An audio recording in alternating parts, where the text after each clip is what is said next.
Do you know how old I am? I am more than 500 years old. I have been sitting here in front of my Mahadeva for the past 500 years. I cannot keep mum anymore. Yes, time has come to speak out. Speak my mind to someone who has a compassionate ear to hear about the greatest king that our country has ever seen. It was he who built this temple and placed me here. The Shivalingam of this temple was actually brought from Kailasa when this land was ruled by him. All the people of this land were of one group, one faith and one God. It was no doubt the great Mahamudi who ruled this country in the second half of the 15th century. Since the land was blessed with peace and prosperity, it was considered to be the heaven on earth. It was during one of the nights of the year 1485, something unexpected happened. A terrible dream disturbed the sleep of Mahamudi. So in the early morning, Mahamudi looked excessively disturbed and disappointed. Let us go and see what happened then.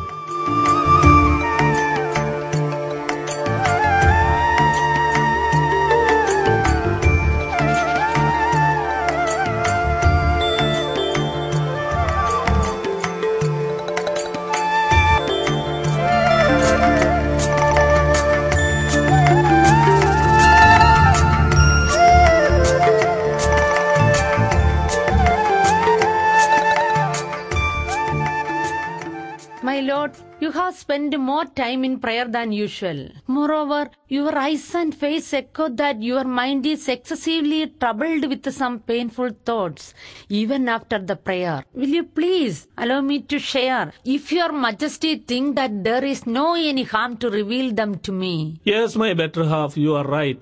My mind is entangled with a terrible dream that I had just before dawn. I am trying to recollect all the visions that I had in it and to infer the inevitable meaning out of them. They are actually no doubt the advance message that has been sent to me by the omniscient Mahadeva. My Lord, will you please describe me what you had in your dream? Definitely, my beloved Devi. In my dream, I found myself to be an ascetic, leaving all the things that I loved and had to protect, and moving towards the eastern mountain to pray and meditate.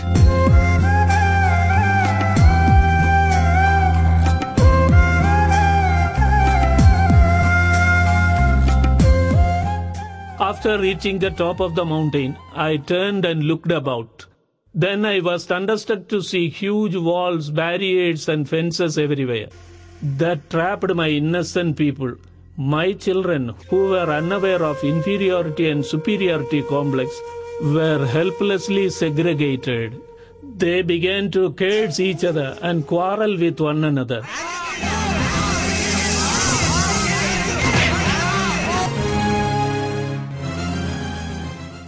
When I turned towards them and warned them not to do so, the earth that I was standing upon began to slip, and I fell into an underground cave. When I cried out for help, I heard the voice saying, "The time has come." Oh Mahadev, what does it mean, my Lord? Though I am unable to bear and unwilling to hear your words concerning the dream, I can't be without knowing it. I only pray to omnipotent Mahadeva to give me enough strength to hear all that you have to say to me. Yes, dear, I also pray the omnipresent Mahadev to give you enough strength not only to hear the words of me, but to face boldly whatever happens in the days to come. Either a civil war or an attack from outside will take place soon. I will be forced to dethrone. Oh, Mahadev, no, please don't say such terrible things. My Lord, don't say. Devi, what is this? Control yourself. What is destined to happen will definitely happen. No one can check or change it. Mahadev gives power to peep into the future only to those who will submissively accept it. That is how we have come to know what is going to happen. So we have to accept the reality. Everything is time-bound.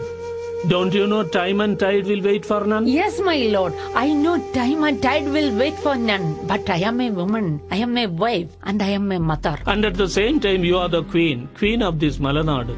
Devi, don't forget it. So whatever we do, we should be a model in everything. To everyone. So please allow me to continue, dear. Some other thing may take place that something will make me leave my throne and lead a life of an ascetic. The same thing will divide the people into different groups. They will fight and quarrel with one another. The hatred will fill the whole atmosphere. So it will continue to stay and get inhaled by generation after generation. My lord, won't there be our son Mahavira to rule the nation? Can't he demolish all the barriers and set right things? He will try his maximum, but he can't. He can't even destroy the barrier that he may find in his own family. I saw him in my dream with an 8-year-old son. A child with different religious faith. A child more attached to his gurus than to his father. Unfortunately, he will be unaware of his trapping his own father get killed by a lion, and is blindly following the instructions given by his gurus.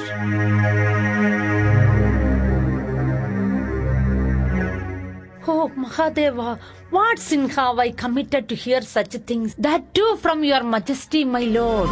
Why should our Mahadeva punish all of us in this way at the middle of our lifespan? Devi, it is the will of Mahadev. It is the law of the nature. The frog that eats an insect, the snake that swallows the frog,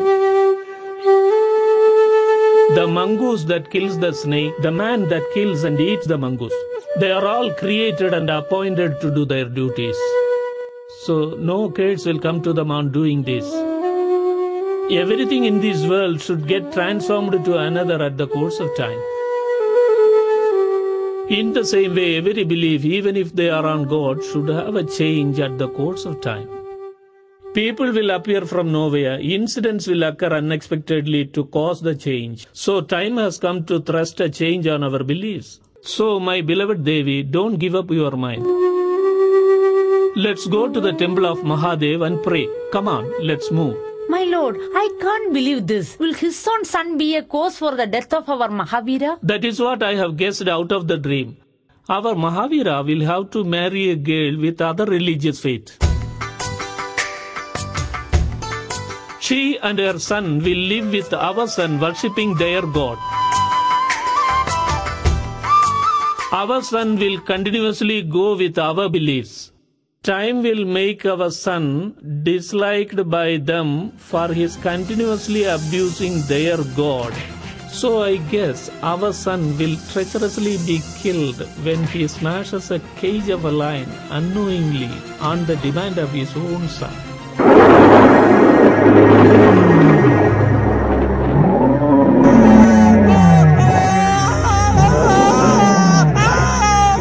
But I believe that both his wife and son will be unaware of the treachery.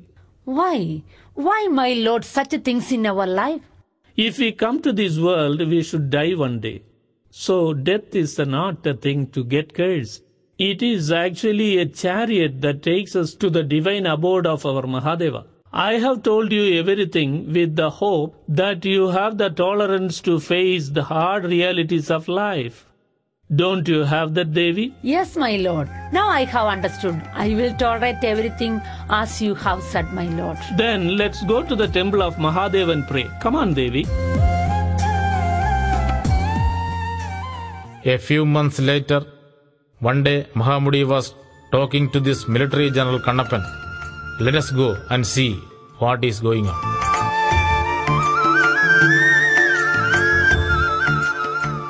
So you are afraid of a saint. In your words, a wolf in the sheepskin. I am totally confused, Kannappa. Was it you who shouldered the holy stone from Kailasa to get founded in our temple of Mahadeva years ago? Trembling like this with fear on hearing about the arrival of an ascetic? My lord, I beg your majesty's pardon if my words were found to have any of the vibration of fear. Though the snake is a very small creeping creature, it has deadly poison in it to kill even an elephant. So is this ascetic. Wherever he goes, he makes the king there crownless. So I request your majesty either to allow me to kill him or not to allow him enter our virgin land. We shouldn't forget that a stitch in time saves 9, my lord. If Mahadev decides that we should meet him, we can't avoid that meeting. If he is capable of making me crownless, he should be allowed to take away my crown. By the way, what techniques he applies to snatch power and keep power sustained with him? The technique that he applies is a new one. He sows poisonous seeds that grow abruptly everywhere. We in this land divide people into groups according to their ability, but we allow them to learn everything. So in this land, a shepherd's son will become a priest if he learns the art and rules of the priest. That is how, your majesty, I have become the chief of your majesty's army, though my father is a hunter. But according to their concept, shepherds should have only shepherds in their family. It is stamped forever. How cruel it is to stamp label on the coming generation without considering their taste, attitude and aptitude. So, if he failed to check Guru Gumana, he will destroy the unity, power and prosperity of our society by injecting the cancerous segregation. How was he handled by the kings of northern and eastern region? Could he succeed? Guru Gumana and his men are actually from extreme north, near around the countries of Raman, who is said to have defeated and killed the mighty Ravan and the valiant Vali centuries ago with the help of conspirators. They even worship Raman and the like eminent rulers of the ancient times. They occupied Chalukyan's land centuries ago, but they were driven away by Cholas and Pandyans from the northeastern and eastern lands when they tried to enter. However, they unexpectedly became victorious immediately after crossing the eastern mountains. All the kings of northern region have either surrendered their country of them or converted themselves to Islam. Guru Gumana and his men claimed the land in between the eastern mountain and the Arabian Sea by saying that they are the legal heirs of Guru Parashu, who discovered and released this land from the Arabian Sea thousands of years ago. My lord, is there any iota of truth in it? Absurd, mere stupidity. They are avaricious. Their greed has no limit. Actually, it was their greedy ancestors who drove our ancestors from north to south thousands of years ago. Now it is their turn. Then concerning Guru Parasu, he was a great ascetic. He never hesitated even to kill the kings who were unfit to be the rulers because of their simply focusing their attention on earthly pleasures. Moreover, he was cordial with all. He never had a cord across his chest to hate others. 300 years ago, it was Madhvacharya who had introduced this system of cord across the chest.